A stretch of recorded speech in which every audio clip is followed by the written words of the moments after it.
Buenas tardes a todos. Ya veis que he entrado por la puerta y me han cogido para hacer esta presentación, que seguro que es de interés para todos los que estamos.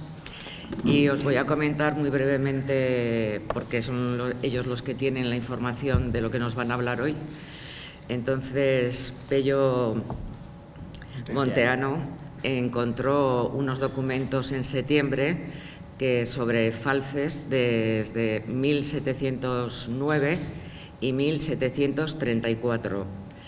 Entonces, él informó a la alcaldesa en su momento sobre estos documentos y pidió que si había algún historiador que se pusiera en contacto con él para arrastrar un poco la información que podrían sacar de esos documentos.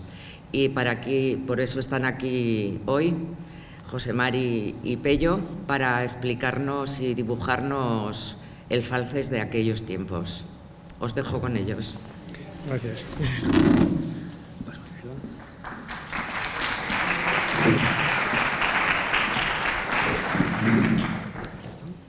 Bueno, ya nos ha presentado Tere. La introducción, digamos, la va a hacer Pello, que va a explicar cómo ha sido todo este proceso, y después empezaré yo a explicar. ¿Sí? Decía que ya ha hecho Tere la presentación, pero la introducción la va a hacer Pello, y lo que va a hacer es explicar cómo ha sido el proceso y el encuentro de estos documentos y el proceso hasta llegar al momento actual. Y después ya empezaré, será cuestión mía, explicaros lo que he encontrado en el plano. Cuando quieras. Muy bien. Buenas tardes a todos. Esto es muy espectacular, con foco de luz, casi no os veo. Bueno, pues como decía José Mari, la iniciativa partió de mí, que como técnico superior del Archivo Real, pues bueno, una de las facetas, vamos a decir, bonitas de mi trabajo es pues organizar fondos documentales que pues, nos han abierto, no se han visto en los últimos 500 años, ¿no? Entonces, en este fondo, que son unos documentos que llegaban al Real Consejo de Navarra, que era un superorganismo que había en el reino, lo mismo legislaba, que era Tribunal Supremo, que tenía cierta tutela con los pueblos, etcétera. Y en esta faceta, en la de la tutela de los pueblos, pues bueno, casi todas las localidades de Navarra tenían la obligación de remitir sus cuentas para que hubiera una supervisión. En este caso, casi se parecía a la Cámara de Comptos actual, ¿no? Entonces,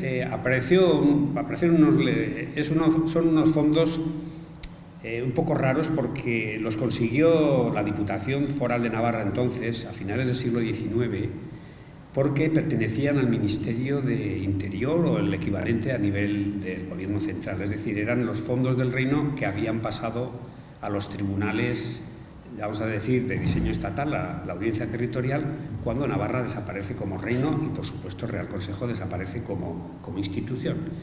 Llegaron al archivo hacia 1894, fue recién hecho el archivo, que ahora actualmente está detrás del Palacio de Diputación, no es el actual archivo, y ocuparon un lugar preferente de ese nuevo archivo hasta que Diputación Foral, pocos años después, consiguió los procesos judiciales, que son tan famosos como los conocerá, pues para la investigación histórica, y entonces los pobres fondos de los que vamos a hablar ahora cayeron en desgracia y fueron almacenados en un sótano, donde han estado prácticamente hasta este siglo, ¿no?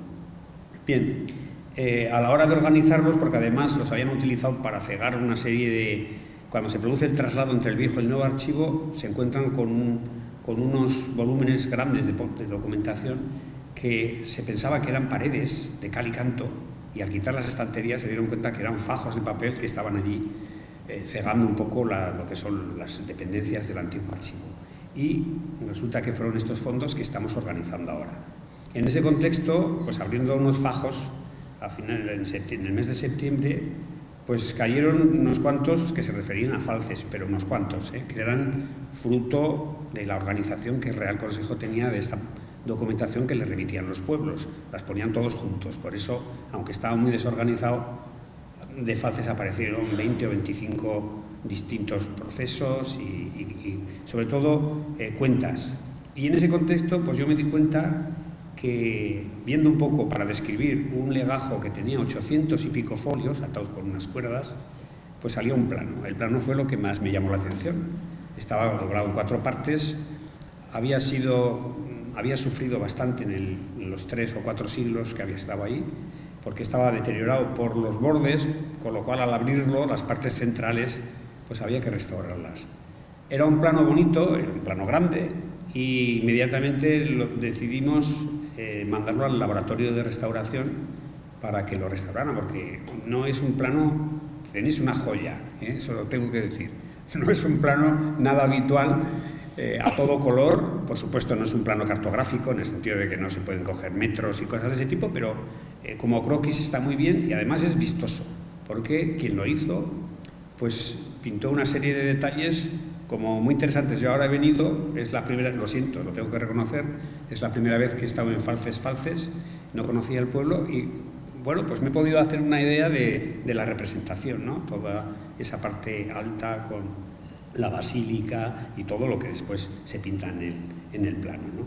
Bueno, el plano es lo que más llamó la atención, se restauró y efectivamente, como se ha dicho aquí, como ha dicho la concejala, pues mandé una nota a la alcaldesa, recién elegida, por cierto, ¿no? Creo que eran de las últimas elecciones, diciéndole que habíamos encontrado esto y un proceso judicial, que hoy no vamos a hablar de él, pero que estoy seguro que José Mari sacará buen partido, que a mí me parecían que eran los antecedentes del encierro del Pilón. Pues leyendo un poco así los testigos, pues era de 1734, creo recordar, sí, sobre un proceso entre los ganaderos de Falces y el ayuntamiento, porque se veían obligados a prestar reses y cosas de estas. Digo, pues esto tiene todas las pintas, lo comenté con mi compañero, esto tiene todas las pintas de ser antecedentes del encierro del Pilón. Entré en la web del ayuntamiento y vi que está declarado bien de interés cultural y que los datos que se tienen pues son de finales del 18 y esto era bastante antes, con lo cual también lo incluí en la misma comunicación a la alcaldesa, porque eran dos dieces, el tema del proceso con el plano y el tema de los antecedentes históricos o la constatación histórica, porque luego ya lo explicaría él, de la antigüedad del encierro del Pilón.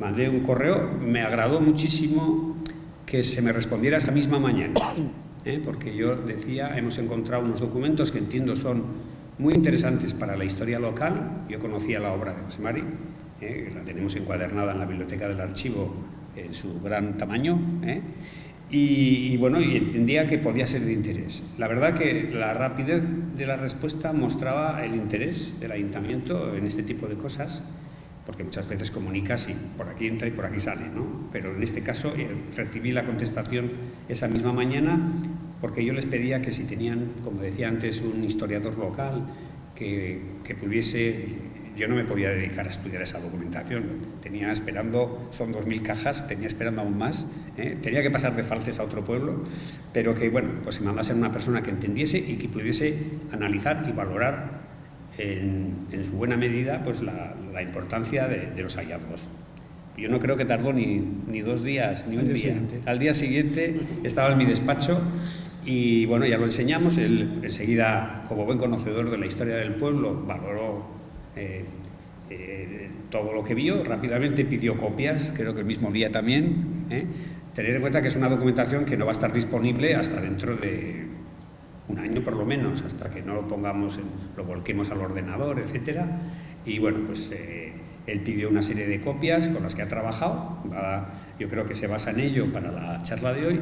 Y yo, bueno, pues me limito a atender la amable invitación de José Mari de venir a Falces a contarnos un poco en qué contexto ha salido eso, pero el historiador es él. Yo me dedico a la historia, pero de Falces sé pues lo que cuentan los libros, ¿no?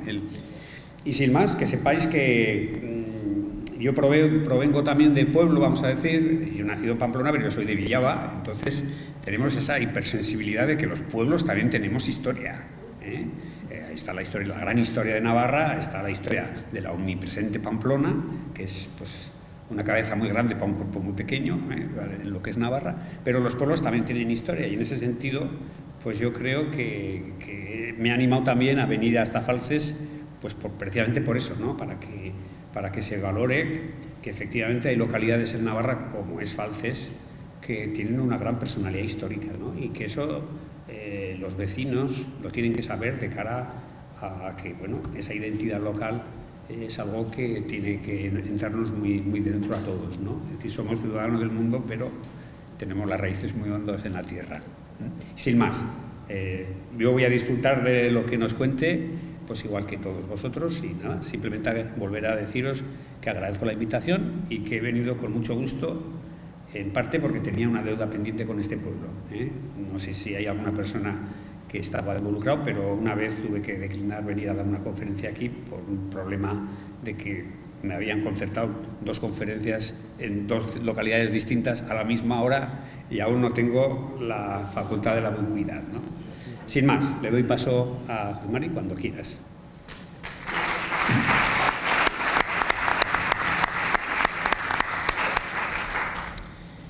Bueno, pues este pleito tiene origen en las diferencias que hubo entre el Ayuntamiento de Falces y el Marquesado de Falces, a cuenta de unos 20 vagos que habían vendido para recaudar fondos y hacer las obras que luego mencionaremos. Al Marquesado no le debió de gustar, me imagino que más al padre de la marquesa, porque ella debía ser una niña, su padre era el conde de Agramont, y con él es como tutor de la niña, que debía tener 14 o 15 años, es con el que se entabló el pleito. Y ahí ese es el expediente que hemos visto, un expediente que constaba casi de 1000 páginas o sin casi, enorme, gigantesco. Y es muy interesante. Al final consiguieron que el conde se retirase del juicio, pero después de haberles pagado, os digo, 1000 reales de Bellón de Agocho, que equivale aproximadamente a unos 107.200 euros actuales. No era poco, para que dejase en paz al ayuntamiento y lo dejara trabajar. Entonces, del plano, lo primero que llama la atención, que es este que tenemos aquí detrás, es la forma en que está dibujado. Es muy esquemático. Como veréis, no está hecho con escalas, ni muchísimo menos.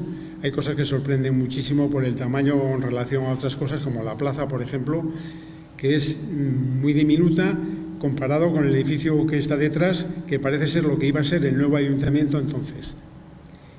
Y está bordeado, iremos viéndolo en su momento, por un muro, parte de un muro que lo cerraba, y fuera de él es donde estaban estos vagos, que eran ruinas, según explicaban ellos, de larga antigüedad. Como sabéis, Falces se edificó entre el siglo XVI, se logró restaurar, también lo veremos luego, entre el XVI y el XVII, y obviamente eso no podía ser de esa época, porque la restauración seguramente se haría retirando piedras de derribo y se construiría en el interior, y eso se abandonó y nunca ha sido casco urbano hasta pasado el siglo XIX. También llama la atención que todo el espacio entre el río y el pueblo está lleno de eras de trilla, olivares y vagos con restos de edificios, de los que aquí solamente hay señalados 2 o 3 de los 20 que se vendieron. Uno de los primeros descubrimientos que me llamó a mí muchísimo la atención, lo tenéis ahora en pantalla, es el puente, que si os fijáis con un poco de detalle, espero que se vea, tenía un portón para poderlo cerrar. No sé si lo podéis ver, que es una cosa que a mí me sorprendió muchísimo. También tenemos, en la siguiente fotografía lo vais a ver, en la parte de delantera está marcado con flechas, hay restos de un paredón y de un portal para poder entrar al pueblo. No teníamos de esa época ningún dato, pero sí de 1875, porque el 13 de febrero de ese año, durante la Tercera Guerra Carlista, la portada de London News fue para un dibujo de Alfonso XII pasando revista a las tropas delante de Falces, donde se ve perfectamente las murallas. Pásalo. Ahí también están marcadas para que se vean. También hay un documento, que es el siguiente que vamos a ver, que ese ya es local, que eso era de algún comité local que gestionaba la defensa del pueblo contra los carlistas, en el que advierte de que al llegar la noche todo el mundo se recluya dentro del pueblo porque se van a cerrar los portones y no se abrirá más que uno al amanecer. ¿Lo podéis leer desde ahí? Por lo tanto, es muy probable que en esta época que hemos hablado, a principios del siglo XVIII, si no estaba entero lo restauraron, porque en el XIX ya estaba restaurado y se utilizó, ¿no? Dicho lo cual, pues oye, vosotros podéis sacar tranquilamente vuestras propias conclusiones con los datos que os he dado. Siguiendo el curso de la sangradera, que le llaman, lo veréis también, esa especie de riachuelos, le llaman sangraderas. Me he dejado una. Bien, siguiendo el curso del mapa, desde la Plaza de la Cruz, lo que llama la atención enseguida es el lugar donde estaba ahí está, la ermita de Salvador. Entonces todavía dividido en dos edificios, el que albergaba a los frailes que residían allí y el la propia ermita. Un poco más adelante, en la foto siguiente, vemos una representación del Castillo de los Moros, que también es reconocible precisamente por la roca sobre la que está dibujado, y también porque se ve la tronera que aún todavía existe mirando al pueblo, ¿no? Y un poco más a la derecha se ven dos torres que pone fábrica derruida, que llaman el castillo. Lo de fábrica hay que interpretarlo no como una fábrica de manufactura, sino una construcción de albañilería que estaba derribada y que ocupa el lugar, según el plano, yo creo que lo podemos decir así, el lugar que ahora ocupan los corrales donde se suele poner la televisión y los periodistas para los encierros del Pilón. Ya si pasamos la cuesta del Pilón, a la derecha veremos cuatro casitas y un corral. La más grande es el degolladero. No, desolladero. El desolladero o matadero, que ya sabíamos que estaba ahí, pero lo que no sabíamos desde cuándo, y tampoco sabemos cuándo se cerró para trasladar el matadero, pues a lo que ahora es la calle San Andrés, a la orilla del río donde había estado antes. Si ahora empezamos a bajar por el plano, bajando por la sangradera, lo primero que llama la atención es un edificio bastante grande, con campanario, que es la ermita de San Miguel, situada en el Castro Bajo, en una casa que es la que, ahora pasa por favor a la siguiente, estaba en el lugar que ocupa esa casa y el tanatorio, ¿vale? Entonces, durante las obras del tanatorio salieron unos restos de una edificación que enseguida, por los colores que tiene, se ve que eran o bien de la baja Edad Media o poquito más. Yo pienso que de la Edad Media. Pero que los taparon, como suele ocurrir en muchas construcciones, para que nadie les paralizase la obra, inmediatamente los taparon.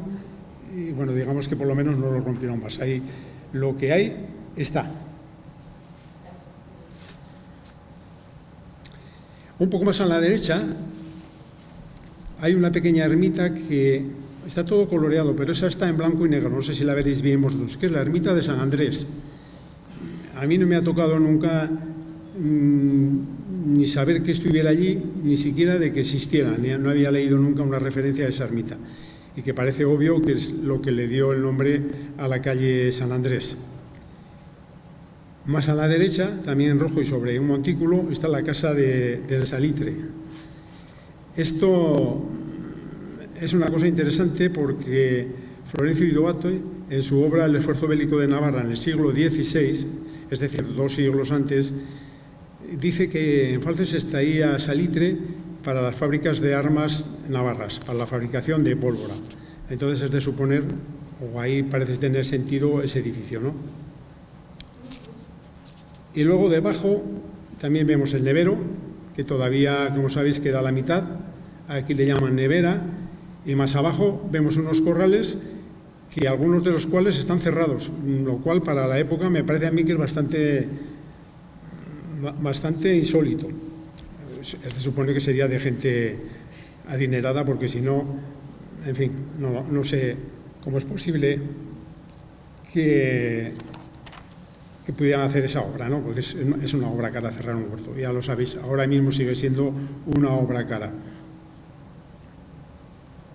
Después, a la izquierda de ese edificio, veréis unas ruinas, que es uno de los vagos que cita el pleito, que llama vagos contenciosos, seguramente pues porque estaban en un contencioso administrativo. Es uno de los que habían originado los pleitos. Están a los que más se ven, están entre la calle del Castro, ya veis, pasa recta, es la que baja a la Placeta Maya, y un poquito más arriba hay otra que solo se ve un trocito, que sería lo que ahora corresponde al final de... ¿cómo se llama esa calle? Al final de esa calle, ya no me sale el nombre. Que no me acuerdo, sí, no me acuerdo, perdonadme, pero no me acuerdo cómo se llama esa calle. Bueno, como veis, luego lo veremos, están fuera del casco urbano. Todos los yacimientos están fuera del casco urbano. Y es donde dice que son de larga antigüedad. Incluso se dice que alguno de ellos han vuelto a construir encima, con ventanas y puertas al campo, que eso no puede corresponder más que al barrio del Prado, porque con vistas al campo solamente existe ese lugar. Vamos a ver. Bueno, pues dicho esto, pasa al siguiente, a ver. Un detalle que sugiere su ubicación en el entorno, como decía, del Cristo. Digamos, si eran muy antiguas, yo me pregunté de qué época podrían proceder, porque si Falces, como os decía antes, fue destruida por los castellanos en 1378 y la peste que vino después hizo prácticamente desaparecer la villa, como ocurrió con los poblados de Arlas o, por ejemplo, de Rada, nosotros estuvimos a punto, como lo vais a ver enseguida. Entonces, para averiguar si esto tenía un razonamiento lógico y, sobre todo, que lo pudierais ver vosotros, porque la verdad es que las imágenes son bastante más gráficas que las palabras, lo que hice es recurrir a los censos de población. No sé si entrará ahora. Sí, a los censos de población, ¿vale?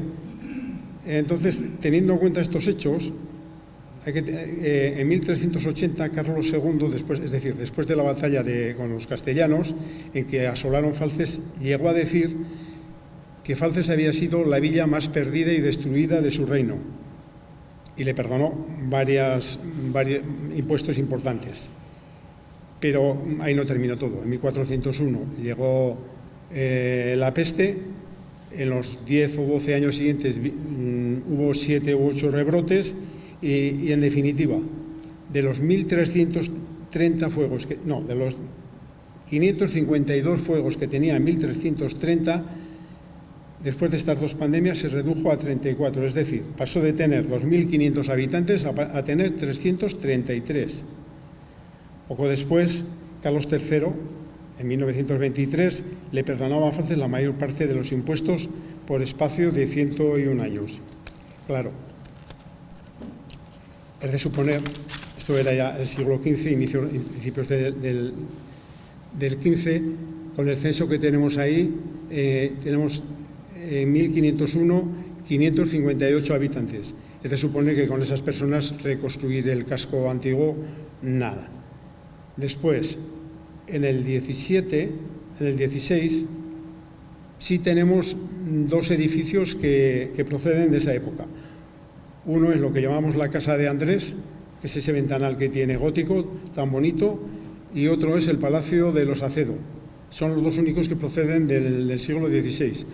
Uno procede a la nobleza y lo que es la casa de, o era la casa de Andrés, probablemente algún comerciante adinerado, porque la construcción no es propia de un noble.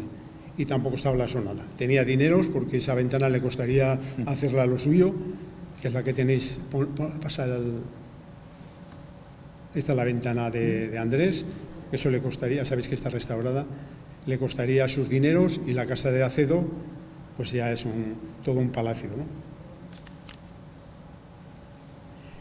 Por último, la reproducción, pues la reconstrucción de Francia se hizo pues en el siglo XVI y en el XVII.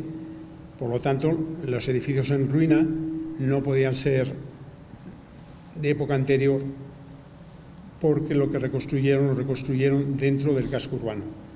Y eso, desde mi opinión, corresponde a lo que era el poblado cuando lo destruyeron los castellanos. Y como he dicho antes, pues cada cual que saque sus propias conclusiones, porque aquí está todo con alfileres. Nos fiamos de datos históricos y de datos estadísticos que son reales, pero está cogido, como digo, con alfileres, pero yo creo que tiene fundamento la teoría. Con todo, pues lo dicho, vosotros decidís qué os cuadra mejor. Bueno, ahora tenemos aquí un edificio, volvemos a esta foto que le hemos visto antes, que es en la Plaza de la Cruz, de la que no se menciona aquí, pero sí hay otros documentos de ese siglo que mencionan no la plaza, sino simplemente la cruz, que es esta otra foto que vamos a ver ahora. Ese es el mástil, como hemos visto, es el mástil de la cruz antigua, y volvemos a la situación en la que vamos a ver la plaza, digamos. En trazos gruesos se señala ahí lo que era el muro perimetral o cierre, que le llaman, incluso le llaman murallas también, pero entre ellos tienen distintos conceptos. Uno le llama murallas, el otro le rebate, dice que no, que es una cerca, y comúnmente hablan de muros. Muros deben de ser porque en algún caso dicen que han encontrado dentelladas de un muro grueso. Y luego, si lo utilizaron también, bueno, reforzado supongo, para defenderse contra los carlistas, debieron de hacer una obra importante. Ahí se ve un edificio que llaman, bueno, es albaitería, herrería y albaitería. La herrería, pues era una herrería, y albaitería, que se le tengo que preguntar a Pello, era una especie de veterinaria para animales. Y en el fondo, y la que está entre la casa grande del fondo y la que está delante, parece que era de doña Bernardina Andrés, que no estoy muy seguro si era esa casa o pudo ser la viuda de un badarán, porque el edificio que vemos ahí con una torre y una veleta corresponde a la situación que tenía la casa del barón, y yo creo que todos los que estamos aquí, o casi todos, lo hemos visto, y se derribó, sería los años 70 o 60, no recuerdo bien.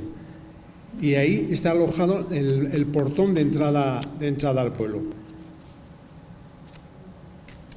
Luego, esta casa, que vemos como en la plaza veis que está muy dibujada, muy pequeña, ¿no? Es pequeña, y el edificio que hay detrás es un edificio inmenso.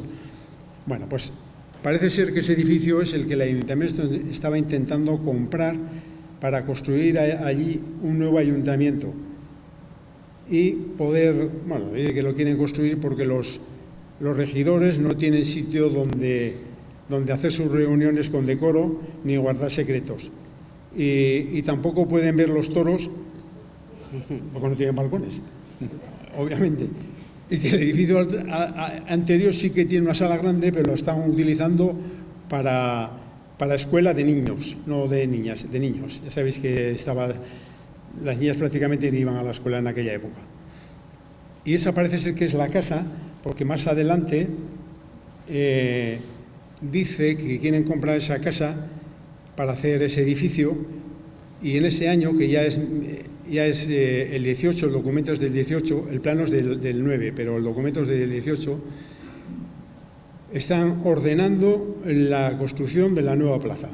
Y han contratado maestros carpinteros, maestros albañiles, han tirado unos cordeles para alinear bien las casas y que todas lleven una alineación perfecta con la casa de los Acedo y la de Diego, ¿cómo se llama? Donde estaba el restaurante, que no me sale, Larrea, Diego de Larrea.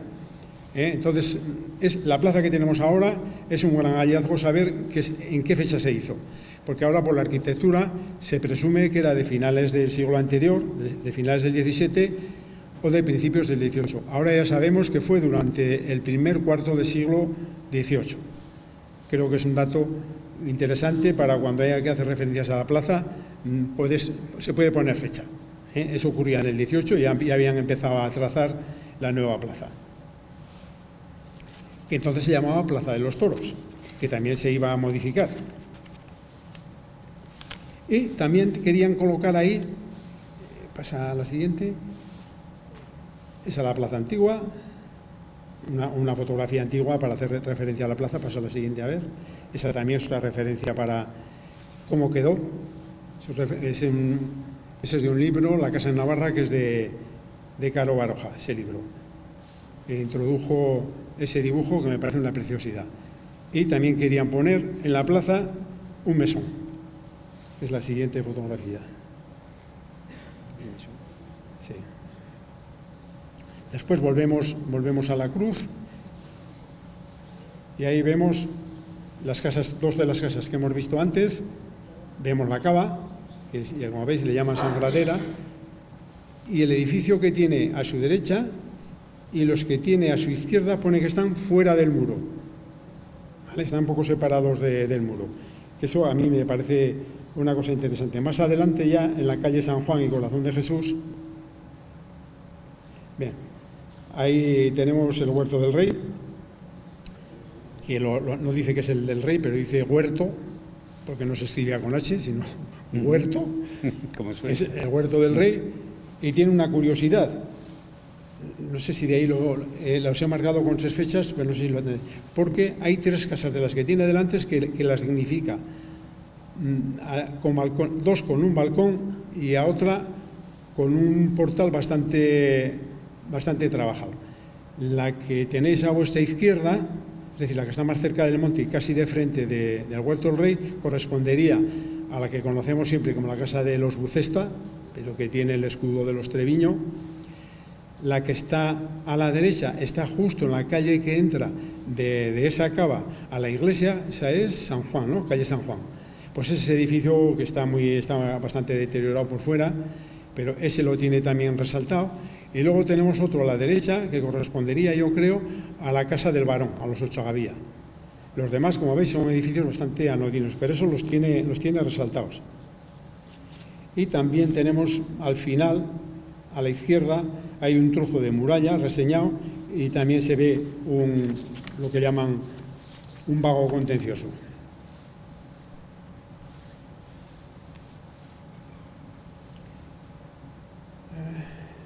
Bueno, como veis, lo hemos comentado antes, pero ese tramo que se ve ahí entre el río y el pueblo está sembrado de eras, olivares y piezas de labranza.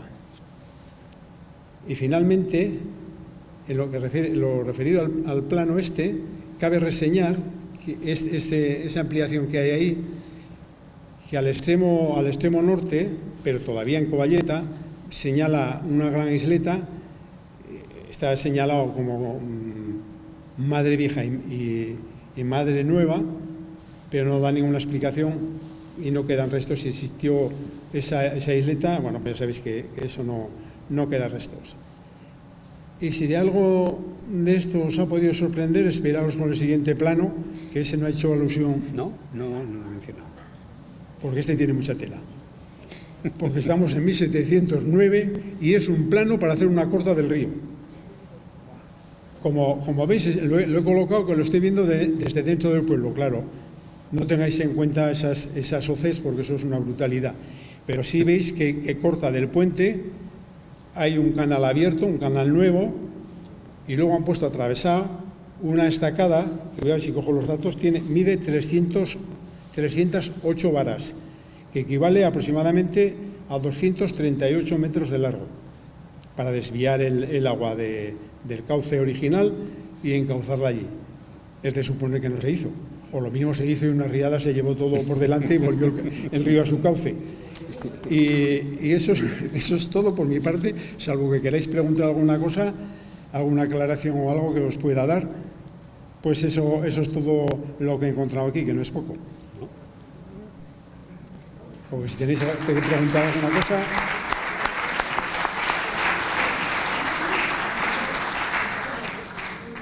Bueno, pues muchas gracias por vuestra asistencia, por los silenciosos que habéis estado. Por los formales. Gracias a Pello por acompañarnos. Un placer. Y bueno, pues que disfrutéis del fin de semana y aprovechar que habéis salido e ir a tomar algo.